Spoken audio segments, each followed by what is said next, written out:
Ստանում եք եւ եկավ միայն պատարագին մասնակցել հասկացան։ Ձեր ծառայության վայրում չէիք, չէ՞ Տեր հայր։ Սիրելիներ, տեսեք։ Իմ ծառայության վայրում լինելու մասին ես մեկ անգամ արդեն ասել եմ, լրատվության հայտնի է, որ ես ունեցել եմ արձակուրդ իմ առաջնորդից, Բագրատ Սրբազանից անժամկետ։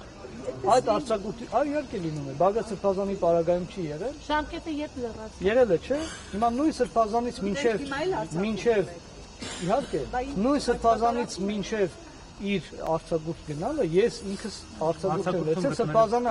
Սրբազանին հայտնի էր իմ անձնական խնդիրները եւ այդ խնդիրները լուծելու համար Սրբազանը ինձ անժամկետ արձակուրդ է տվել, քանի որ Սրբազանը հոգեվոր մարդ է եւ հասկանում է հոգեվոր որևէ խնդրան եւ ըմբռնում է։ Տարբերություն շատ է։ Ինչ վերաբերում է իշխանությունից որևէ ակնկալի կամ իշխանության որևէ հրահանգ, ես դրան արդեն իսկ պատասխանել եմ, որ ես շարժվում եմ իմ համոզումներով եւ ինձ համար կա մի թագավոր, ինձ համար կա մի Տեր,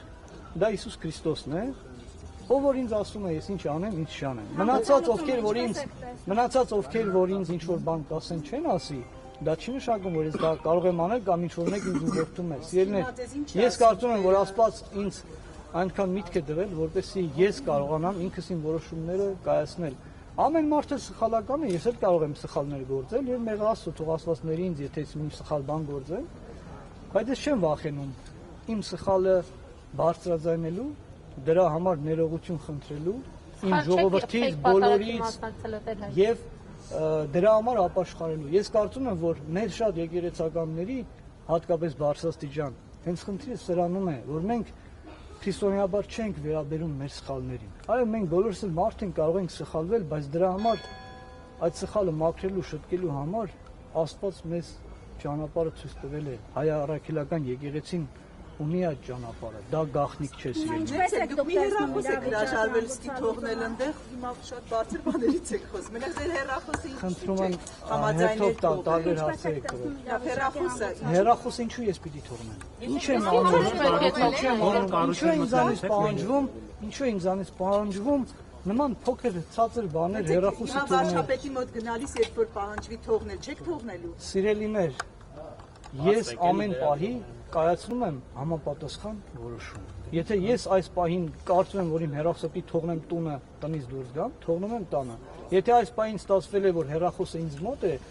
ես չեմ կարծում, որ հայ առաքելական եկեղեցում հոգևորականի հետ խոսելու համար պիտի պահանջի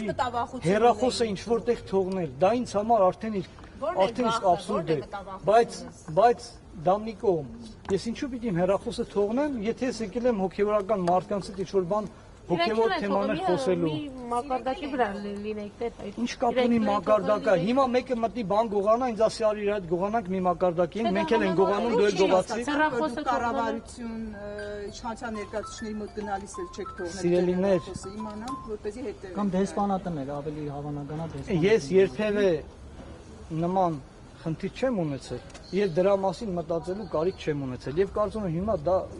ման հարց է։ Ասացիք ինչպես եք տեսնում հանգուցալուծումը իշխանությունների եւ եկեղեցու միջև այս հեռակաբան ավեջին, վարչապետ օրինակ կաթողիկոսի հեռացումն է պահանջում, կիսում եք այս մոտեցումը թե ոչ։ Ինձ թվում է կարևոր հարց եք տալիս, որին թերևս ես ավելի ուշ կանադառնամ։ Իսկ չեք կարծում, որ Նիկոլ Փաշինյանը ձեզ օգտագործում է քաղաքական դաշտում։ Ինչպես։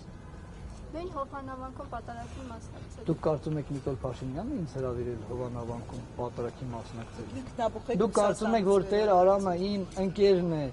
իմ սենյակում է բնակվում ենք միասին մի քանի տարիներ ճեմարանում, սենյակակից են եղել եւ մեր մտքերը վաղուց են հատվում իրար հետ, վաղուց են իրար հետ մշակում երկար ժամանակներ եւ ես Տեր Արամին մոտ գալու նրանից նրա խնդիրը լսելու, չնայած ես նրա խնդիրներին գրեթե միշտ տեղյակ եմ եղել, համար ինձ պիտի վարչապետը կանչեր, որ ես իմ ընկերոջ հետ ինչ-որ բան խոսեմ կամ որևէ տեղ, որևէ հարթակում նրան հաջակցեմ կամ նրա մատուցված պատարագին ես գնամ եւ իմ օգտակարությունը փորձեմ բերել, նրա ձեռքից հաղորդություն ստանալ, ինչու՞ չէ նաեւ նրան օգնել հաղորդություն բաժանել ժողովրդին։ Դրա համար կարիք կա, որ ինձ որևէ մեկը տա։